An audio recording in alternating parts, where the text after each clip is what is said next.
Hi, welcome to Storytime with Dave Booker. We're back again. So we're going to be reading from Sheriff in a Small Town 4.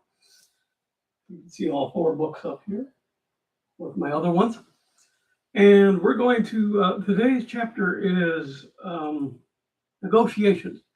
So let's get right into it. Talbot reread the first paragraph over, shook his head that what he had feared had come to pass. He handed the page to Joe, read it wide-eyed. Albert, you didn't read the whole thing, did you? Albert shrugged. Nah, there isn't anything I can do. Wonder what the fuss is all about, though. Joe passed the page back and pointed at the bottom. They want you as mediator. What? Talbot had leapt up as if an electric shock had stung him. He grabbed the phone and dialed the county jail. This is Sheriff Lawrence Talbot. Let me speak to the warden, please. There was a pause as he waited to be connected. Why the hell would they want me as the mediator? The warden answered and informed that he had been requested specifically by inmate Franklin, who was the lead negotiator for the inmates. He was also informed that until he arrived, no negotiations would be held. Talbot had worked with Franklin in the kitchen and figured that, well, maybe he thought Talbot being an outsider might be able to work with both sides. He inhaled deeply and agreed to show up. All right, I'll be there in 30. Hanging up the phone, he turned to everyone. I've got to go. The warden told me that so far it's non-violent, that I'll be safe. Makayla held Larry close to her. Her voice came out quiet and trembling. Yeah, but for how long? Don't worry, I'll keep my guard up and try to keep things cool. He kissed Makayla and Larry and drove off. Makayla kept back her tears until after the door closed behind them. Arriving at the county lockup, he repressed a shudder at having to return under such circumstances. Once more, he emptied his pockets to ensure he took nothing in. Check-in procedure proceeded in hushed voices as if to raise him was to invite violence. He was escorted to the warden's office and briefed.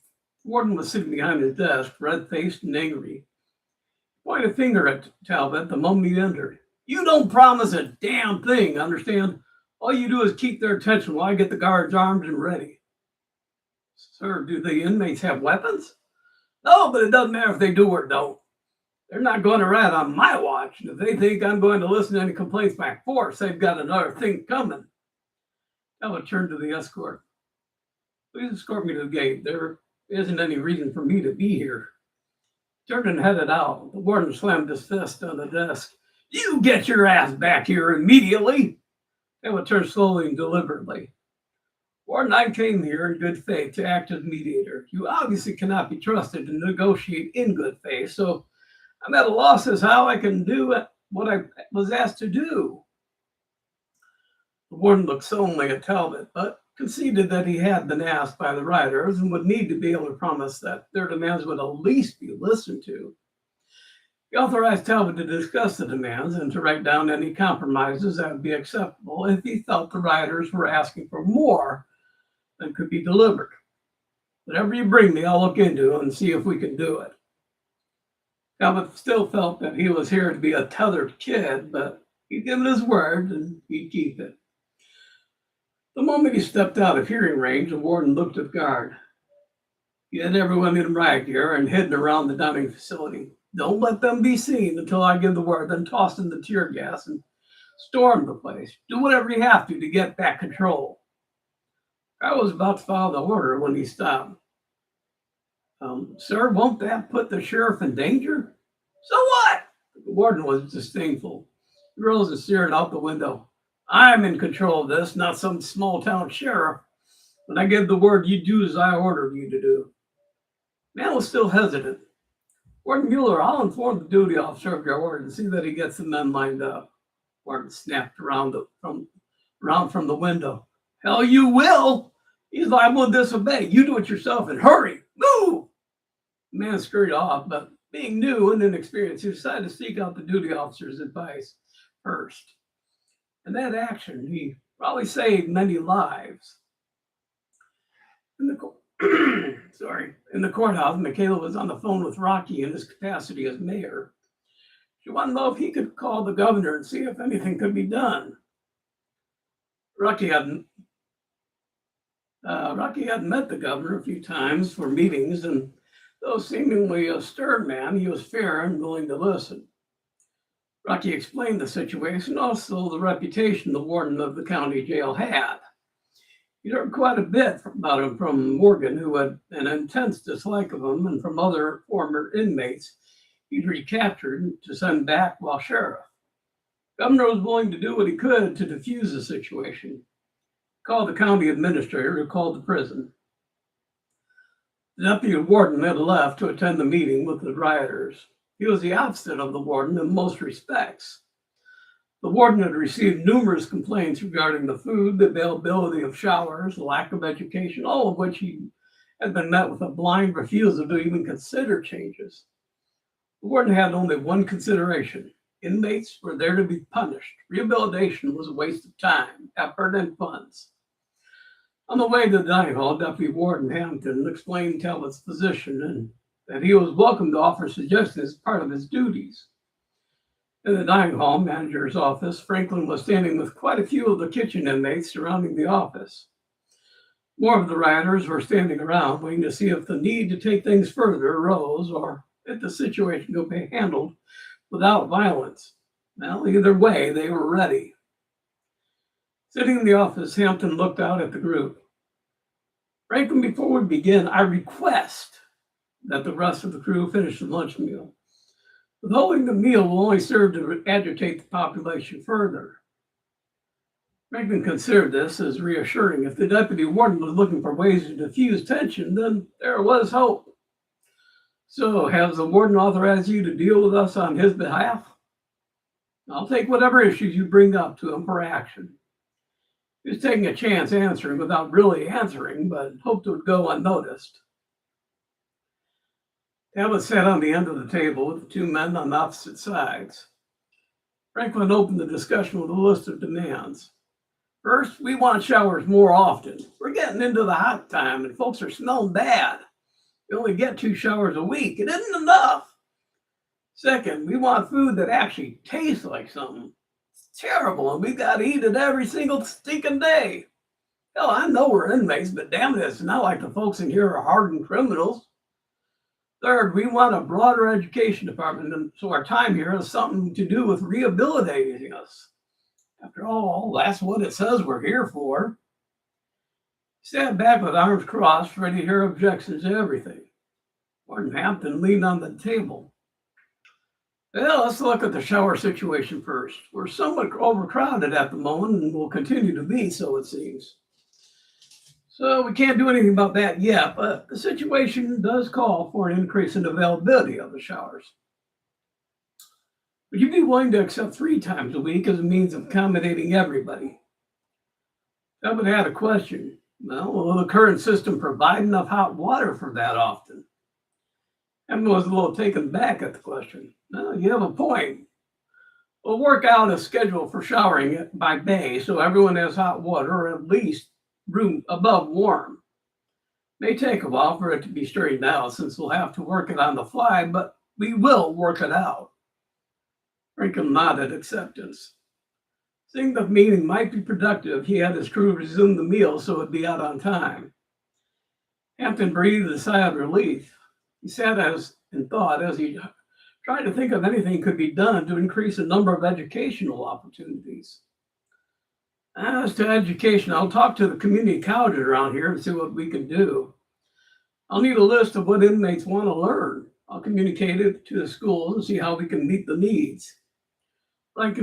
You need to remember that our budget is limited and that expanding may be difficult and slow, but I promise that I will do my best to bring in more classes. At the very least, I will get with the library inside here and ensure that the course books we have already are current, that testing can be accomplished in a more timely manner.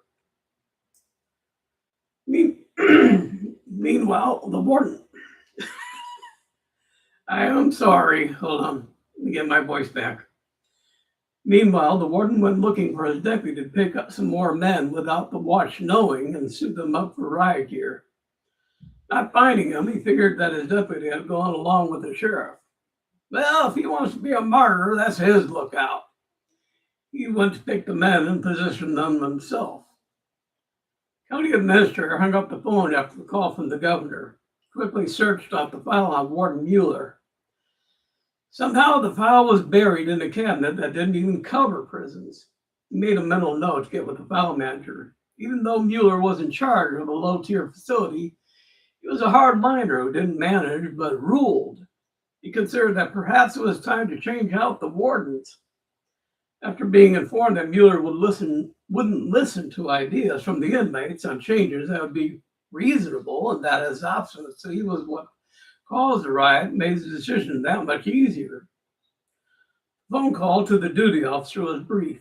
Officer Woodrow answered and was informed that Warden Mueller was no longer warden and that Deputy Hampton was to take over. County administrator was so angry, Woodrow had to hold the phone well away from his ear. Arriving into the warden's office, he couldn't find him. Searching around, he found him with a select group of young guards barely out of training. They're fitted out in riot gear, and he showed them where to position themselves. Guards were nervous, and with good reason. They weren't ready for this type of exercise, which was usually reserved for the more highly trained and experienced guards. One of the new guards tapped the warden on the shoulder. Sir, wouldn't this be better handled by the senior guards? Warden Mueller was ready to explode. Officer Woodrow tapped Mueller on the shoulder. Mr. Mueller, I am to escort you off the premises. Former warden snapped around. What the hell are you talking about? Escort me off the damn premises. Get back to your office and don't bother me when I have a riot on my hands. Back since you didn't prevent things from getting to this point, you're fired. Woodrow looked at the guards and with a motion of his hand indicated they were to hold Mueller.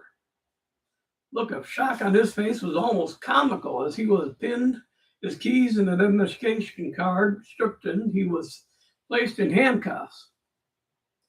Horace Mueller, by order of the governor of this state and the county administrator, you are hereby ordered to vacate your position as a warden. You have been ordered to leave this facility immediately. Mueller struggled to free himself. Take these damn things off me this minute. Officer Woodrow nodded, and Mueller was marched outside with 3 guards and Woodrow leading the parade. At the identification check, I'm really having a hard time. Hold on, I gotta get something in my throat. Okay.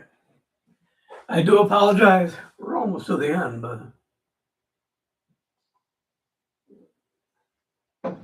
see if that helps. Oh my God, it worked. At the identification check facility, his identification. Oh, I swear that is just coffee. His identification card was taken and destroyed. He was then escorted out, and once outside the facility, the cuffs were removed. Officer Woodrow saw that Mueller was strongly tempted to lash out. Sir, I suggest you get into your car and leave immediately. If you do what I believe you're thinking about, you will be brought back in as a prisoner. And I don't think you get on well with the other inmates. Mueller gulped, paled, and got into his car. Woodrow returned inside, went into the dining facility, and informed Deputy Warden Hampton that he was now the warden, and what were his orders.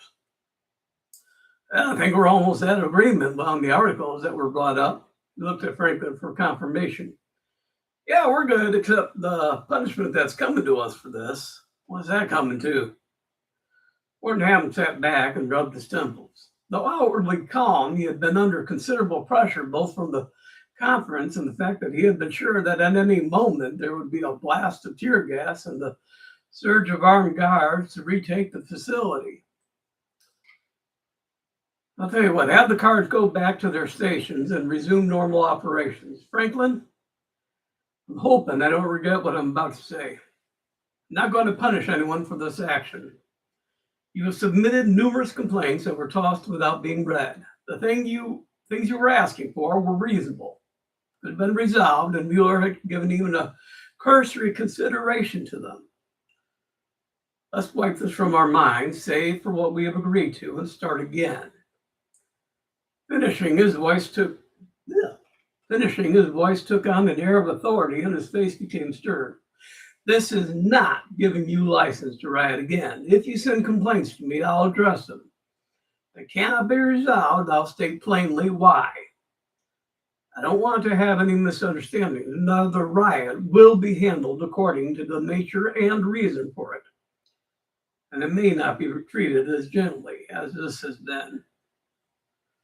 The door was opened to cheers from the assemblage, and the new warden walked back to his office to make the changes he'd long wanted to make.